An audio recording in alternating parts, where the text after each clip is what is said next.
Hey, Billy, you know what's awesome? What's that, man? Guitar gods. Oh, yeah. I don't know where I'd be without guitars. Yeah.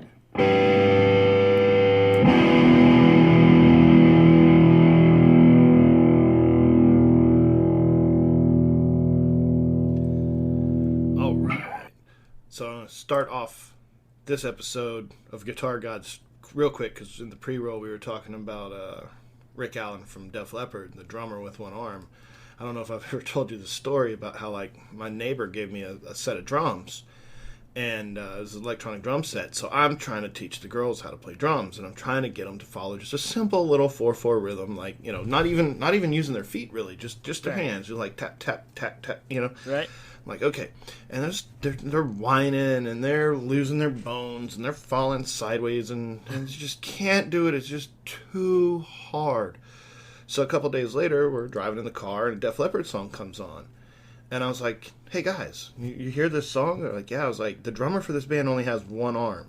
And they're like, what? Like, how's that possible? It's like, he lost in a car accident, but he still plays. He's drumming in this band.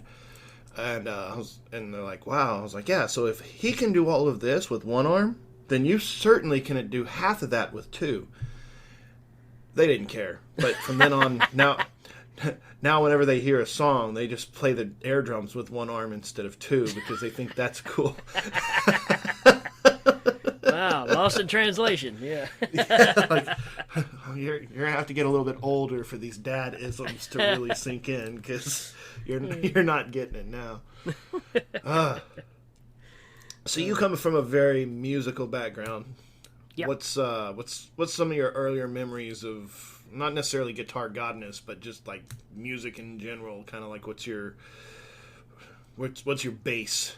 Well, the first influence I had, besides my dad being a musician, is he had an 8-track of Jim Croce.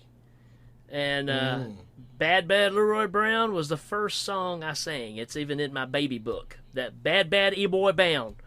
Nice. And, I mean, I still to this day, I was just talking to some guys at work today. I said, I absolutely love Jim Croce because, it was the singer-songwriter thing, but he gave it street cred, Mm-hmm. Because when he sang, he didn't sing like, and the birds in the trees. I mean, he sang like, he got a tattoo to just say baby. He got another one to just say hey. So he was using the language that people were that you talk in normal life. And Mm-hmm. I was always impressed with that. And then he turned around and do, Time in a Bottle and things like that. But I've always liked him. And all that was fantastic. Dad was a big country guy, so I grew up with, Conway and all this stuff. And then he said he messed up when he bought me that first Kiss record. And of course. It went downhill from there. So, well, like I said, with me, it was just always having music in the house when I was little. My dad went through so many different phases, which is. I always thought it was odd when I was younger, but now I'm kind of running through the same phases of, it's like I'll be like pure like 80s metal one day, and then like straight up singer-songwriter the next day, and Sure. then like I just bought a record yesterday that's like electro swing, so it's like it's like that kind of 40s trumpet. Big band sound set to kind of a modern drum beat, and it's just real cool. So I'm all over the map with things, but I think maybe the first time I ever really, really paid attention was you said you got ruined by the Kiss record or whatever. My dad listened to a lot of country when I was little, and we were watching Hee Haw, and Roy Clark was on there doing something, and that was so good that I was intimidated. Like there was just no way that anybody could ever be that good. right. I mean, he was just phenomenal, and he'd make funny faces and like wiggle his eyebrows and like crack jokes pretty much while he was doing this virtuoso finger style with both hands, and he's not an idol of mine or anything, but there's just a special place in my heart for Roy Clark on Hee Haw of all places, just nailing it and just being like, man, this is just something that, something you gotta see. If you've never seen it, go to YouTube, man. They're all over the place, and it's phenomenal. Whether you like country music or not, because he plays a lot of classical stuff too. Right. And that dude was amazing. Roy Clark and Glenn Campbell. I mean, people don't understand Glenn Campbell. I mean, even Alice Cooper said Glenn Campbell's the best guitar player I've ever heard in my life. And, just because you don't like the style of music, you got to appreciate somebody's talent. Certainly. Everything you just mentioned about Roy Clark is exactly why my wife hates Roy Clark. Because he made all the faces? She doesn't like the show-off thing, right? So she grew up hating Roy Clark. And and she's still kind of that way about certain Barbara Mandrell. She hated Barbara Mandrell for the same reason, because she would make faces and she'd jump from this instrument to that instrument, the show-off thing, right? Yeah. And then you and I, we were like, that's who I want to be. I want to be that guy when I grow up. But see, and I was a big Buck Owens fan, though, and I still love Buck Owens, man. I love his songs, right? So it's no big deal for me to be driving down the road and just jamming to some Buck Owens, man. And it's funny. I mean, Hee Haw was just one of the, maybe we need to do a Hee Haw show sometime. It's been so long since I've seen it. I don't even remember watching it that much when I was a kid. I just remember it being on from time to time, and they'd have their different musical acts, and it was a goofy little. They got the old lady with Minnie Pearl with the hat on. Yep. But just seeing some of those clips of he's just absolutely nailing it, burning it. Yep. But then you mentioned Croce, same thing, like which he was.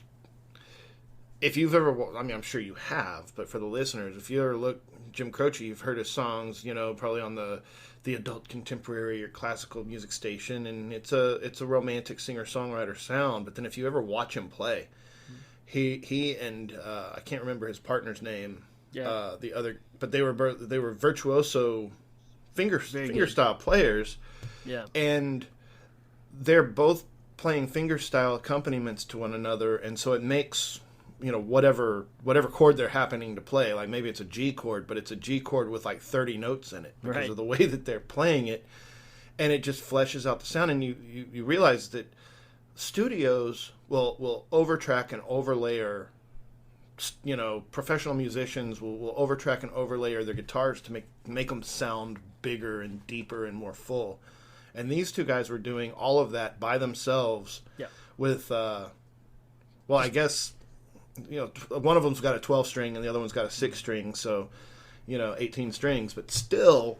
Being creative with your chord choices. Instead of both of them playing just a regular G, an open G, they're finding different ways to play it to complement each other, and that's what makes that sound. And that was kind of the real turning point for that, because that way you're just not playing just big dumb G chord, So which I love me a big dumb G chord, but the A that punch you in the gut, right? Right. Seals and Croft, same deal, right? Of course, you had a mandolin in there with those guys, but those singer-songwriters thing, that was a big deal with my dad, so I grew up with that. And I've never understood people that only stuck with one style of music, because it's all relative. There's no reason you can't like Slayer and Al Jolson, right? Right, of course. Because you go back and you try to play some of that stuff. Man, you can watch Marx Brothers movies and be blown away by the guitar playing on there by Groucho, of all people, because he's not the one people think of when they think of the music ability. But you watch him playing these chords, and you're like, what in the world is he playing? It's just, that was a whole different world back in the 30s, and we've kind of lost that. And we've kind of created our own virtuosos for our time. Definitely.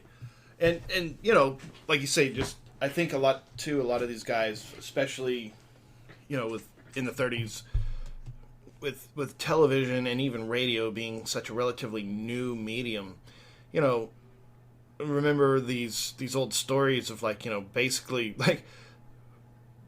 the music industry was terrified whenever records came out, because people wouldn't buy the sheet music anymore. Right. And then they'd get upset if somebody like bought the sheet music and then memorized the song because they didn't, or taught it to somebody else because of like copyright claims. Like people were getting DCMA'd back in the day for like telling somebody about what order eighth and quarter notes went in. Right. You know, like now we just snip a clip off of YouTube and kind of take our chances. But back then it was, you know, it's like, so it's that whole thing's been around for a long time. Yeah. But the classical playing, like the reading of the music, the understanding of the scales, like I think rock and roll got rid of a lot of that. Oh yeah. Because back then if you played a guitar, you had sheet music. Yep. You probably had a nice handy guide to some common chords for the beginner, but just like a piano, you sat down at a guitar and you were do do do do do do do like right. from day one. And so if you were good enough to get into those upper echelons, you'd probably been playing since you were like 5 years old. You were probably pretty freaking good. Yeah. So. Yeah, and that was what went against the whole rock and roll mindset because the discipline wasn't there, right? It wasn't about discipline; it was about feel. So your guys in the '60s coming up, you know, your Claptons and guys, you know, started taking the pentatonic, man, the Delta blues, take the pentatonic scale, and there you go, man. It's the devil's music. Mm-hmm. And it's such great music it is. Yeah.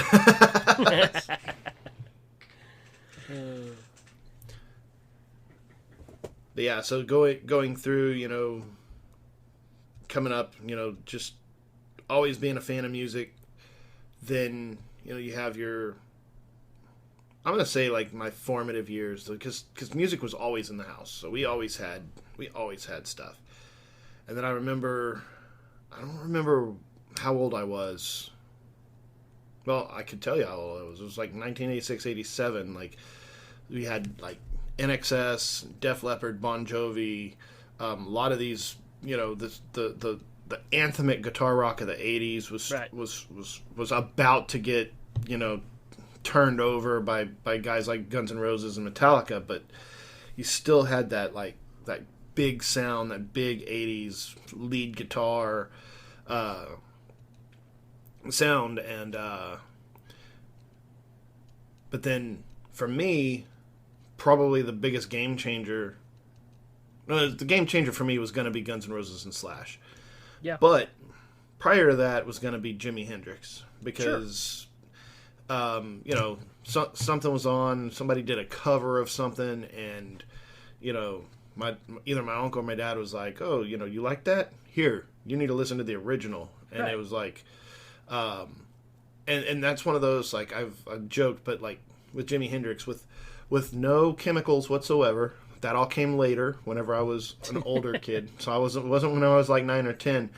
But you hear like those notes in the guitar solo in like Watchtower. Yep. You can see those notes. Yeah. You can see how they sound. You can see them fluttering around in your head as that wah moves. Yep. And not knowing what a wah pedal is or does and all of that stuff, just without knowing anything about the guitar, just listening to the music and realizing that you can see sound was for me a game changer. Like just woke up so many things in my consciousness, I guess, which obviously was what Jimi Hendrix was trying to do with the music that he was writing. But I mean, it affected me at a very young age of just being like, this guy is awesome. This guy is amazing. The best description I've ever read about, I can't remember what documentary it is, but is a guitar player from another band, maybe the Byrds or something. Not one of the big Byrds that come, you know, but somebody was in the band who basically said, you know, Hendrix took the dirty, muddy, you know, Delta blues and took it to Mars. He took it somewhere it had never been, and that was the impact. He said that's how big of a change his playing was, because nobody was doing that. And of course, you know, then everybody starts trying to figure out how to do that. And, you know, and people say all the time, well, there's a reason why he was that good. You know, people don't understand. They said he practiced non-stop. And that's how he got that good. It was just, that's the life he led. And, you know, I imagine the ones that we're going to end up talking about. I mean, obviously Hendrix is really the launching pad. Hendrix and Clapton are your launching pads. Jimmy Page, but Jimmy Page is a direct effect of those guys, right? Right. I mean, Jimmy Page even kind of took Clapton's place in the Yardbirds. Yes, very much so. So it's interesting. So yeah, this is going to be fun because I'm interested to see. I mean, I already know you're a big Guns fan, so that's not a shocker. But I'm interested to see what else you pull out of the bag because I think mine are kind of scattered. They're all still in the rock kind of genre, but that's what I grew up with more than anything else. Of course. So yeah, where do we start? Well, I just mentioned Hendrix. What you got? What's somebody on your next list? I mean, there's there's so many good ones out there. But well, I mean, if you're gonna walk through the virtuosos of the big game changers, and he's not necessarily my favorite, but there's no denying the impact of this guy, and it's Eddie Van Halen, man. I mean, oh yeah, I don't like everything Van Halen, but come on, man. Nobody was making that sound. Nobody can still make that sound. And it's kind of just like what you're saying with Hendrix. I mean, there's really only one. And I mean, Eddie just took it to another level too, and makes it look like he's doing nothing. But the common denominator here, and I think it's going to affect everybody we're going to talk about except maybe Slash, and that's because you can't see his face. But every one of these guys that are probably going to make this list are very expressive facially when they're playing this instrument because it goes right back to what you were saying, visually seeing the music. Everybody that I'm going to name, to me, when they play, I see something, right? It puts a visual in my head. Eddie changed the world, man. I mean, he changed the whole design of what people were playing guitar-wise. The style they were playing, there's another guy that's right there close on his heels too that's just as important. But I think for this first conversation I got to go with Ed, man. I mean, it's still mind-numbing to go back and hear some of that stuff that he was doing and that sound he was getting. Well, that's like I said, when we were talking about bands, and that wasn't a double talking about, like, I didn't mean to do that. We were talking about bands. You mentioned Van Halen, and I said, I'm a little hot and cold on Van Halen, and it's not because I dislike Van Halen. It's that there was two things about Van Halen. First one is David Lee Roth to Hagar. Like, I never really liked anything in the Hagar years, so that cuts off, like, more than half of their right. of their work. And then inside of the Roth years, so it was hot and cold for me. Like, they have their really great stuff. And I'm the same way, man. I'm just kind of like, but it's like there's no way that you can hear, even though there's a lot of guitar players that can play it. They can play it note for note, and it's a hard thing to do. But like Eruption, for example, yeah, it's like. I was in a band and our guitar player could play that, and I was amazed every time I watch him play it. But to be able to write that, to sit there and be like, okay, today I'm going to do this thing that is just so out of the box compared to what has been in the past. The only thing I can really kind of compare that to is like Jimi Hendrix's Star Spangled Banner, right? It's more better constructed, but it's just so far off the rails that you're just like, what are you doing? Yeah.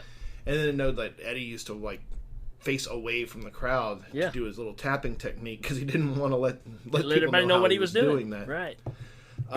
Just so many innovations inside of playing that, of course, I got nothing but, except for he's kind of a bitch apparently. I hear the horror stories too. All these years we thought Dave was the problem, but apparently not. Yeah. But I'm the same way, man. I'm almost like every other album I'm cool with Van Halen. That it's I like Dave, but there's a part of Dave I don't like. I like Sammy, but I don't like everything they did with Sammy. So I'm kind of in that balance too. I mean, but none of it will ever diminish what the original lineup did. Ed's guitar playing, and I have to throw Alex's drumming in there too, man. Phenomenal drummer. Totally overlooked because of his brother. Of course. Yeah. Which is, that happens with Sure. a lot of family bands as well. Yeah. But then, and like, we don't have to top 5 it all the way up, like yeah, from least to best, but, you already mentioned Slash. Yeah. And, and yeah, like, Guns N' Roses' entire body of work hit me at an age in my early teens where it was just pretty much, I mean, the Illusion records have not aged as well as Appetite. Yep. Lies has a few. I mean, Lies is a great record. It's got some songs that have not aged well as well. But as a whole, even when moving into the Illusions, when Axl is extremely unstable, you can tell by his lyrics. Where he's one hand he's awesome, and the very next song he's like calling out like magazine publishers asking them to fight, right? Yeah, get in the ring. Yeah, but Slash's guitar never wavers. Yeah. Like he's consistent, and he's consistently awesome. Whether he's covering, like whether he's playing for Michael Jackson, whether he's doing his own thing with the Snake Pit, whether he's doing Velvet Revolver, like. And it's just that raw tone. It's that blues sound that he's got. Just that very. I don't even know how to describe it. It's the Jimmy Page school of rock and roll is what it is. I mean, he's not doing anything that really hasn't been played. He knows how to put those notes in the right order. Right? Exactly. Which is exactly why the next guy I'll talk about is why I picked them too. But yeah, man, it's Slash. I mean, what can you say? Is there a bigger debut album than Appetite for Destruction? I don't think so, man. I mean, it's just a juggernaut, and it's just as potent now as it was then. It still sounds fantastic, and Lies is where I stopped. I bought the first 2 albums. I heard Use Your Illusion, and instantly didn't like it because I thought, okay, they've gotten too big too fast, overproduced, and it killed that rawness that they had, And plus, they got Matt Sorum in the band, and that's never a good thing. I love Matt Sorum as a drummer, but when he gets in the band, it's over. Right, you mentioned that before, yeah. And like I said, like. For me, when the Illusions came out, specifically, I guess like with like You Could Be Mine, Don't Cry, November Rain, like even like you said, even though it was overproduced, I was just at an age where it was like, okay, that's just the next logical step. Like I had a couple of hurdles I needed to go through before I got to punk rock, which led me back to the beginning, so I could be like, oh crap, this is what they were like. Right. Guns N' Roses was a pissed off Aerosmith. Yep. Aerosmith was a hard party and drunken, but they were a party band. Right. And you take Aerosmith and you piss them off, then you got Guns N' Roses. Guns N' Roses. That's a perfect way to describe them. And but Guns N' Roses just hit me where I lived, right there. Just like boom. I wanted to be them. I wanted to, the author Neil Gaiman, who wrote Good Omens and The Sandman and stuff, he likes to say that he wanted to write Lord of the Rings, and what he didn't want to be Lord of the Rings having been written by Neil Gaiman. He wanted to be J.R.R. Tolkien. Like he wanted to enter another universe and sit down and write the book and be the one who had created that. Yeah. And I always thought that was with GNR. Like I don't know how to play the drums, but I'd sure as hell sit on the kit and play those 4/4 beats just to be in that band, Right. Let's see what they saw, be where they've been. That was always my thing. So, and Slash is always going to be like on the top tier for me. Yeah. And the thing what Guns N' Roses did is they brought back, they really started that whole more trashy rock and roll look because everybody was glammed out at that point, right? I mean, even Motley Crue was starting to look very, very feminine at the time, and that's just the trend, right? Because it sells. And, Slash, at a very young age, tried out for this next band I'm going to talk about, and they didn't hire him because he was too young. And that's obviously Kiss, right? My all-time favorite guitar player is always going to be Ace Frehley, because from the time I was 6 years old, I wanted to be Ace Frehley. I mean, spaceman, playing a guitar, incredible harmonics, right? He could hold a feedback note forever. And he really knew how to control those aspects of it, which really stood out. He knew how to play to his ability for the song. It never was the most incredible, mind-blowing thing, but it worked for the song, and the tones were always fantastic. And I think that's what I always appreciated about him, because I got different guitar heroes for different reasons, right? He's that first influence, right? That's the guy I always wanted to be, you know? He didn't have to sing a song. He was just there to, when it's his turn, to stomp on his pedal, and that guitar is going to take over everything else you're hearing in this song. He's got his faults. He's a Jimmy Page guy who plays a little cleaner than Jimmy Page. Jimmy Page was the experimental, let's figure this out and see what happens, and Ace just kind of narrowed it down and said, I'm going to stick with the Chuck Berry licks and the Jimmy Page licks that work. And that's going to, and I'm just going to play it really loud with a really good sounding amp. I mean, that's it, right? But sometimes that's all you need. It's all you need, man, and play for the songs. And, every one of his solos, you can sing. You can't sing Eruption, right? Right. Ace's solos, you can sing, And I think there's a magic to that. And Slash is the same way. Slash is exactly the same way. I mean, you hear those things and you can sing it. Mm-hmm. And that's what makes it speak to people, right? But it's on different levels, because probably the next guy I talk about is on the other end of that spectrum. So, but yeah, man, Ace to me is just as relative to me as like Slash is for you. That's who I wanted to be. And now I play drums because I can't be Ace Frehley. So, well, I can't be any of them. So I just strum my guitar and make noise, and teaching my kids how to play ukulele now. That's fun. And just one of those things. So I started trying to teach my daughter how to play guitar, and her hand's too small, which I don't think her hand's too small. She says her hand's too small. So then she was talking to her Mimi, and her Mimi was like, okay. So then her uncle got her a little ukulele. And it looks like a toy. I mean, it's like this big. I think I showed it to you on the video.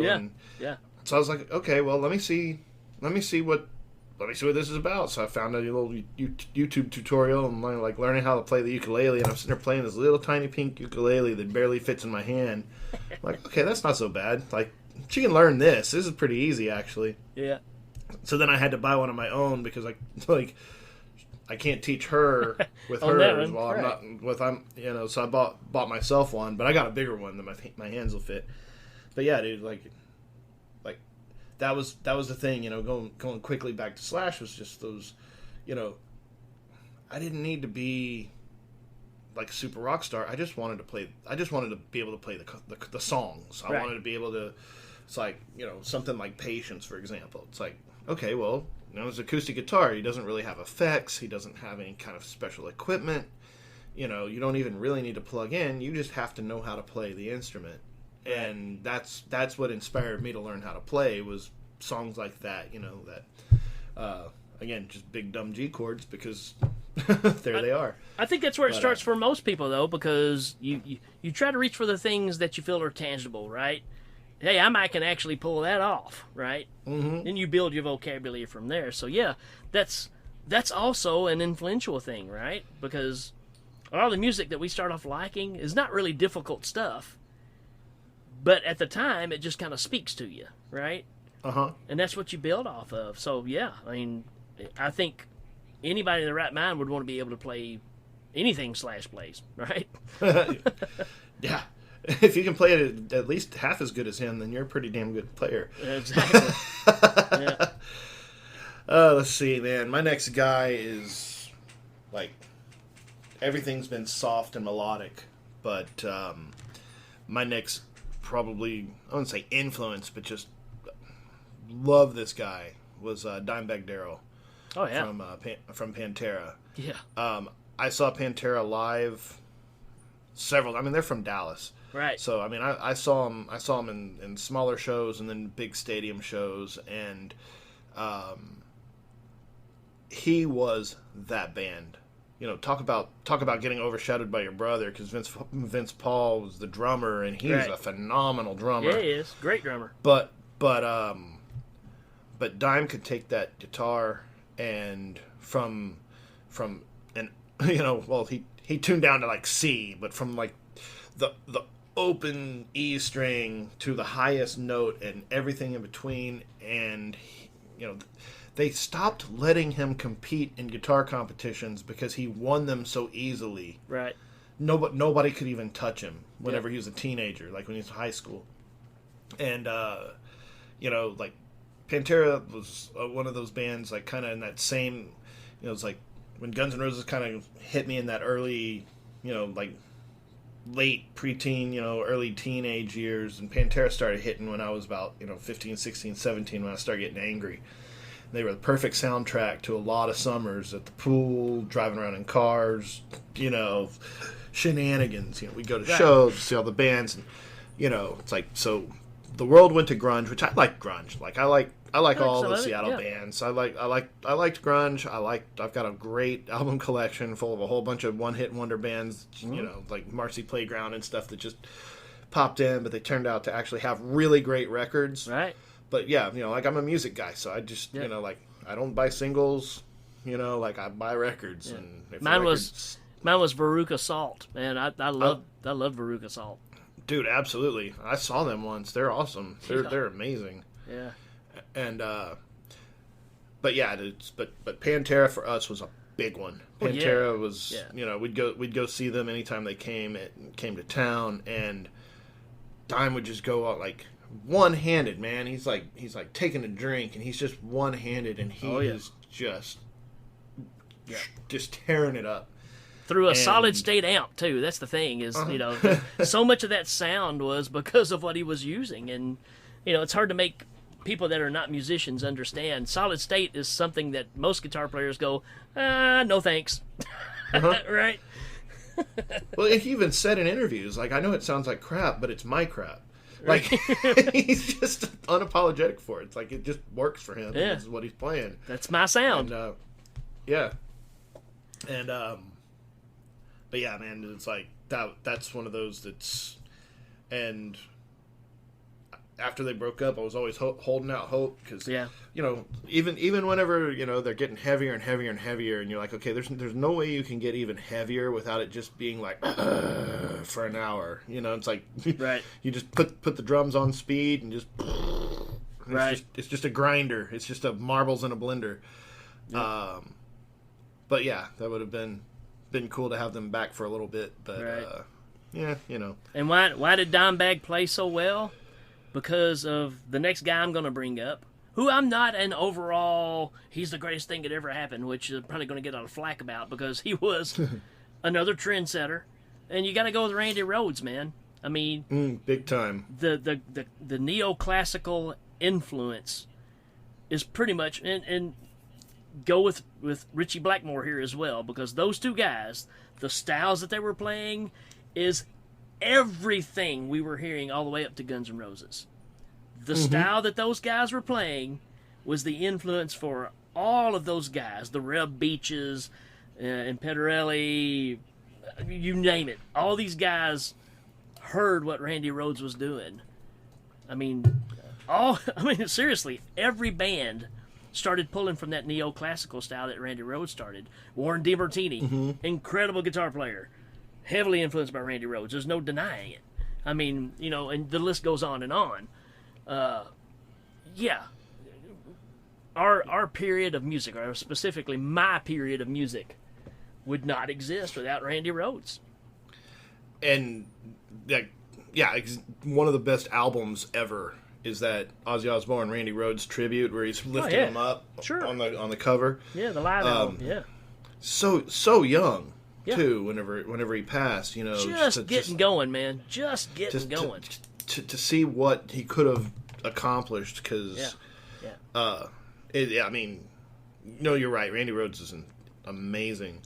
Yep. Because it's kind of funny because like on an influential side of things, one of my favorites. I mean, he's a great guitar player, but he's certainly, Tony Iommi. Oh yeah. It's like cut his finger off, so he's like, oh, I can't play a guitar the way it's supposed to be played, so I'm just going to tune it down to where I can do it, and then it just creates an entire genre of music. Right. Yeah. Black Sabbath is. Yep. I mean, I had a buddy that said, I love me some Ozzy. Yeah. Like, I love Ozzy. I love 80s Ozzy, but Black Sabbath is untouchable with that original lineup. Yeah. And they're just, I mean, I still get goosebumps from some of their songs. You know what power, I mean? man. It's just it's absolute power. I mean, really. I mean, it is just. I mean, just those opening chords of War Pigs just nails you when you hear it. I mean, it's the blues, but it's tuned down to Hades, right? I mean, it's just like, it's earth-shaking what those guys did. Tommy Iommi, out of necessity, became his own thing because of a handicap, if you want to say it that way. And I remember reading the thing where that accident happened right when they were signing their contract with the record company too. Yeah. Yeah, and he was thinking it was over, and he got to think about Django Reinhardt, right? Who is, I don't know if you people have ever looked up any Django Reinhardt.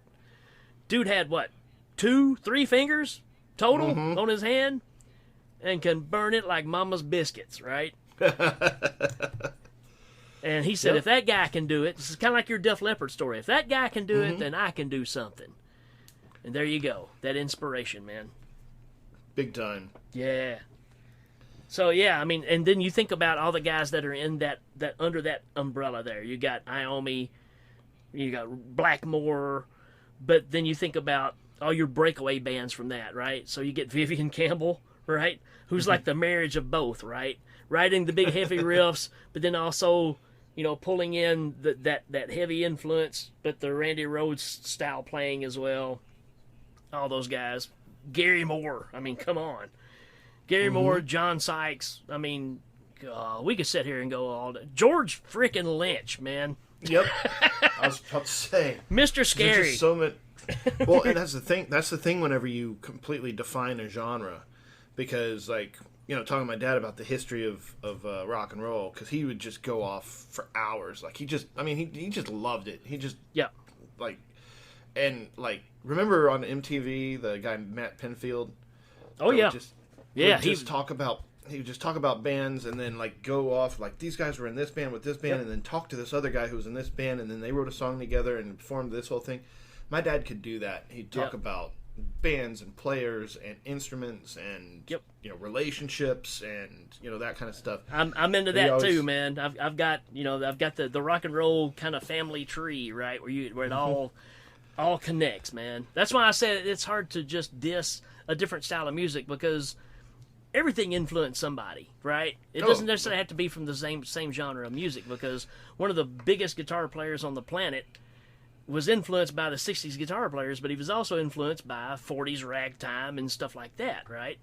So, it's interesting what those influences are and how coming up in the 90s when it was kind of cool to not like stuff, which I never quite understood, but of course I was part of that, and it's like, too cool for school type stuff. Right. Then later on it occurred to me, it's like, because a buddy of mine was like, hey, you want to go see the band Muse? I don't like Muse, right? we go watch Muse, and I'm like, these guys are freaking phenomenal. Yes, they are. And then I was like, okay, so I'm not going to knock them. I'm just going to say they're really good at writing songs I don't want to listen to. Because they're freaking awesome. But I just, basically, I don't have a problem with the music. The dude's voice just kind of grates on me. So it's you know, like I'm not being like, oh, they suck, because of course they I certainly get that. don't. See, I can't listen to King Diamond, man. I mean, I'm the same music, thing. Like the music's amazing, but I can't do it. It took me a long time with Bruce Dickinson, you know, to get used to Bruce. It takes yeah. Well, I mean, that's kind of an exposure thing. Yeah.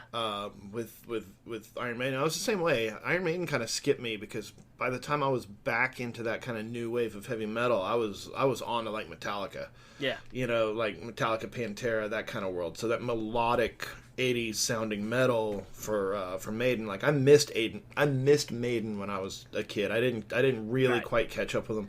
It was one of those things that I knew the songs, I had heard them. Yeah. So like, I grabbed a greatest hits record and was like, I know all these songs. I've heard them forever. Yeah. I know them. You just never put it all together, right? Never really listened to it before, and then when I listened to it, I was like, God, these guys are really good. And so I had to buy up several other records and that kind of stuff. It's kind of like the early Priest stuff too, because it always gets so overlooked because of the '80s Priest stuff, right? Screaming for Vengeance, Defenders of the Faith, all that. But you go back and you listen to like Sad Wings of Destiny, and you're just like, holy crap, man! These guys are amazing. It's just they were trying to do things that the world just wasn't ready for yet. Mm-hmm. And like you said, you were just mentioning Metallica and all this stuff. Yeah, all those guys grew up wanting to be, they would get together and jam Maiden songs and Priest songs. And so, I mean, it's that ancestry of creating those bands. And it's all a matter of when you jump in the game. That's what's amazing about it. Yeah. Great stuff. So who's your next guy? Well, to me, and this is a touchy subject because this has just recently been announced on, I don't know what company put it out there, but he's considered to be the greatest guitarist of the past, I don't know, 50 years or something like that.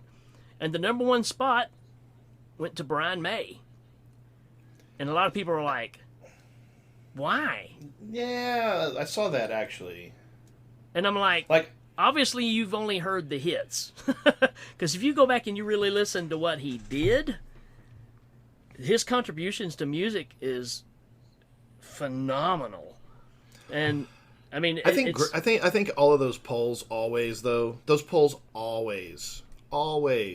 are going to have it's going to be controversial. Many variables. Yeah. It's going to be controversial because one of my ones that I'm going to put on here, like one of the last I'm going to talk about, not one of my favorite bands in the world, but I think that they get a whole lot less credit than they should. So, but Brian May is, like you said, you've only heard the hits, which Queen is.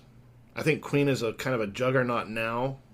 Like that movie revitalized their presence, and really kind of brought them screaming back, kind of like the Doors in the '80s. But if you go back and listen to, and I'm not even talking about Night at the Opera. I'm talking about the first few albums. There's sounds on there that you don't even know is a guitar. It's kind of like how we hold Tom Morello up so high about his ingenuity, or however you want to say that, of making a guitar do things that a guitar shouldn't do. Brian May's career has been fooling you with sounds that you thought was a clarinet or whatever it is, and it's his homemade guitar playing through a transistor radio that they modified to create an amp out of.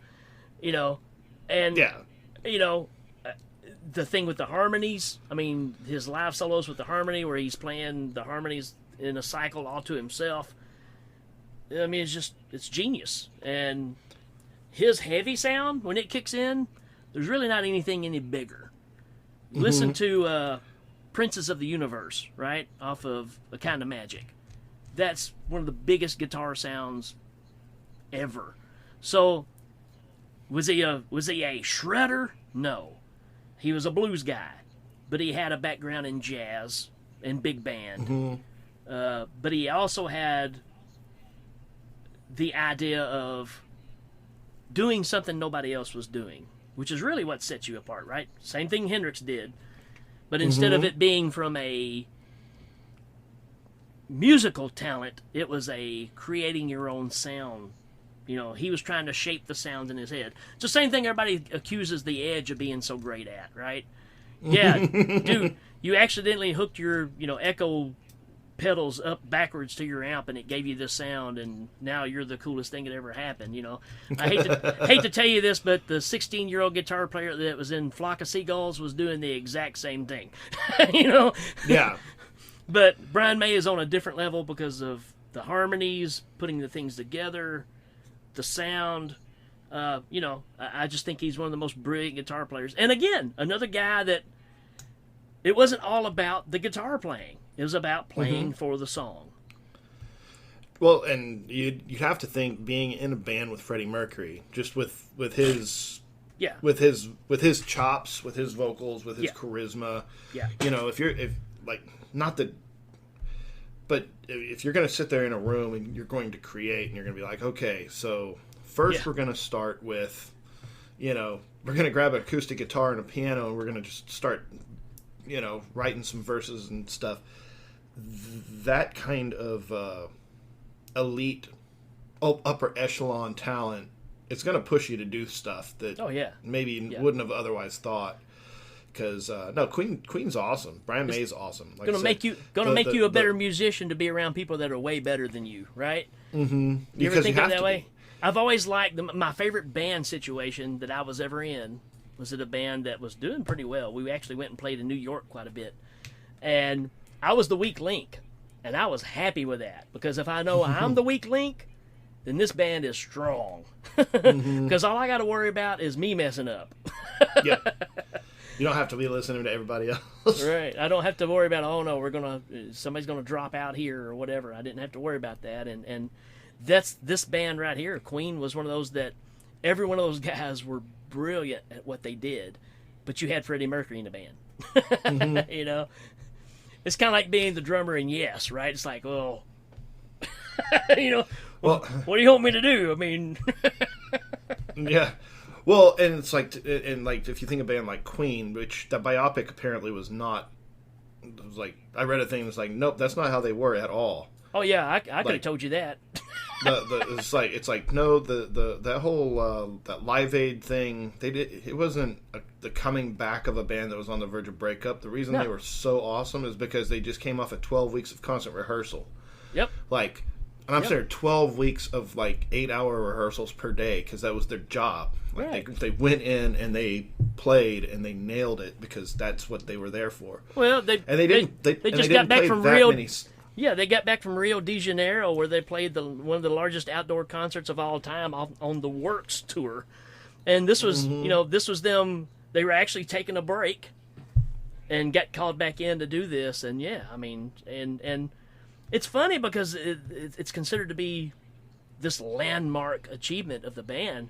Really, all they did was just play better than everybody else that was there. But as far as a Queen show, it's weak. If you see some of the other stuff, this is not even close to the Magic Tour or any of that stuff, or the Jazz Tour, which was phenomenal. But they just outdid everybody else that was there that day, Yeah. So, that's what I'm saying is because, I like biopics, but they always kind of run the same sort of thing. It's like... Well, it's a movie, right? You got to keep it entertaining. Of course. Yeah. Well, and then we just watched the Elton John one the other day, and it was exactly the same story. Yeah. Precisely. It's like, you're on your way up, then you get a little too much success, then you're drugs and alcohol, and you're on your way down. It's like, that's the story of them all. But, some of them keep trucking.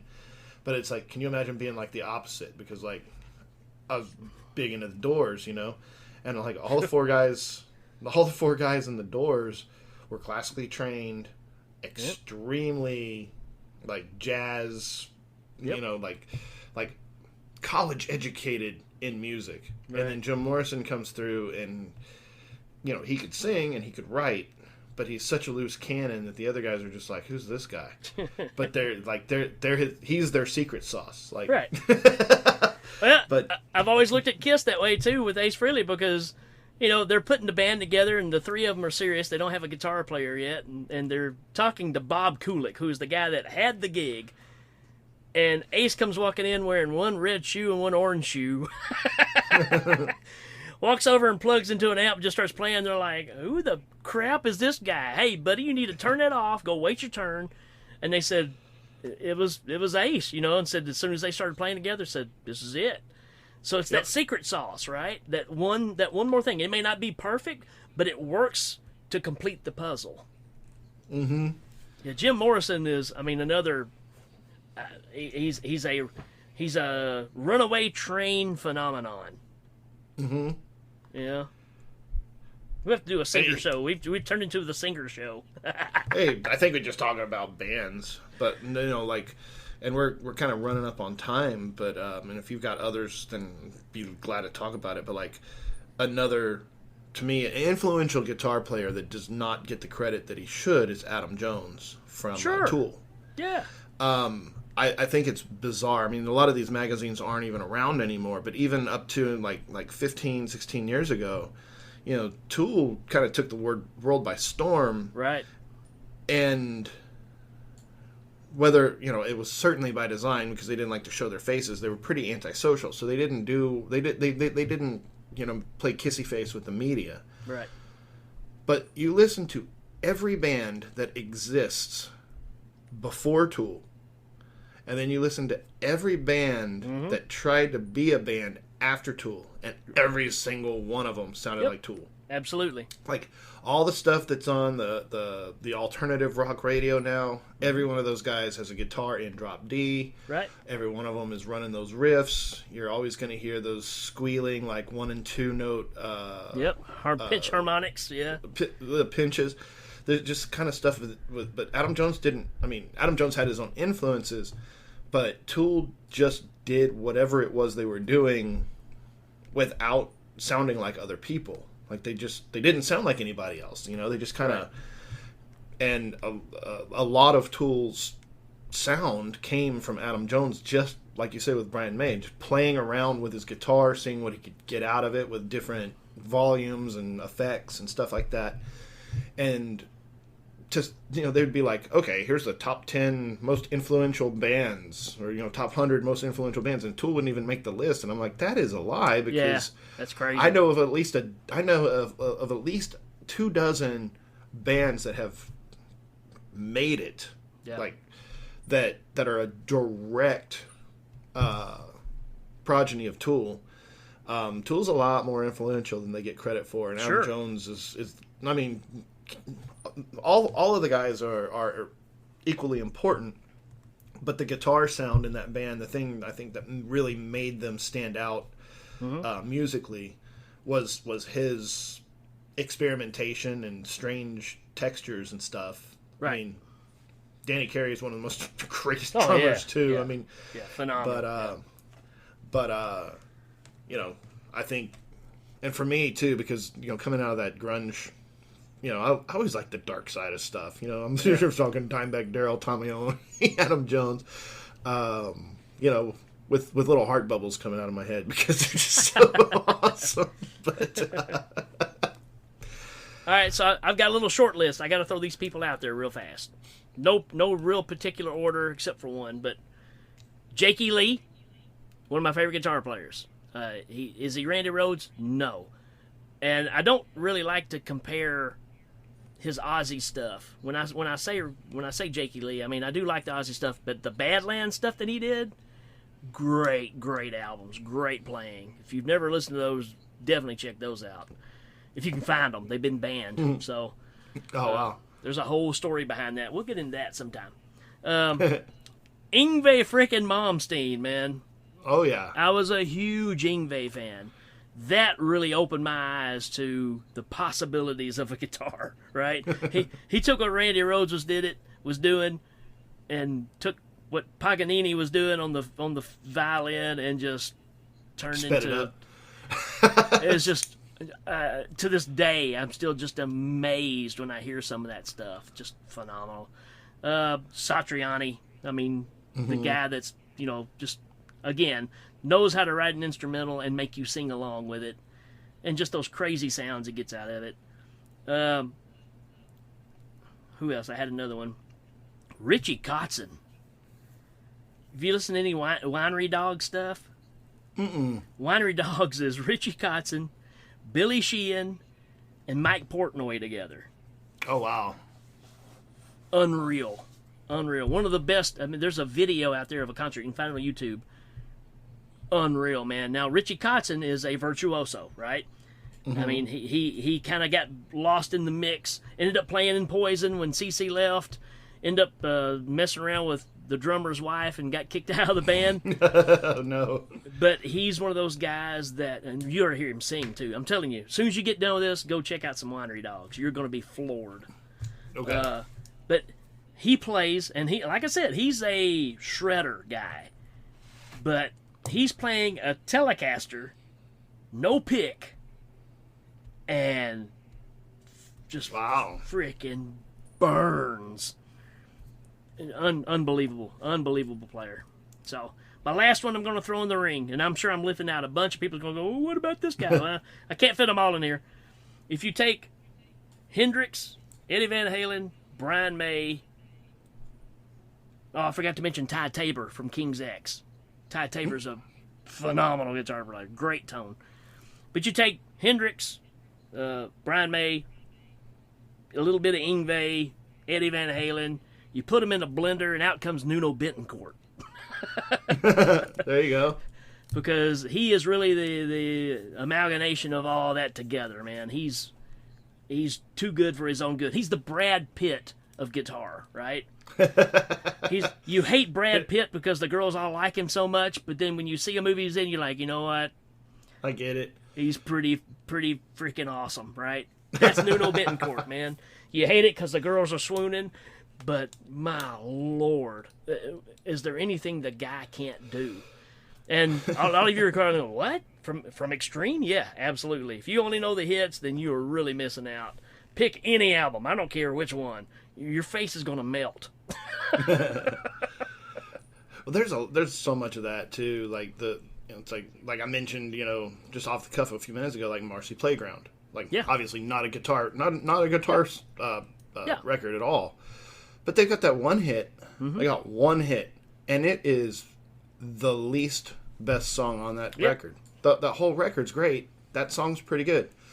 So you have a lot of stuff, like you say, a lot of records, a lot of bands that had, maybe had a hit, maybe, they threw something up while they were working on their record, and they got picked up, and they weren't even done with the other stuff yet because you don't necessarily know the history.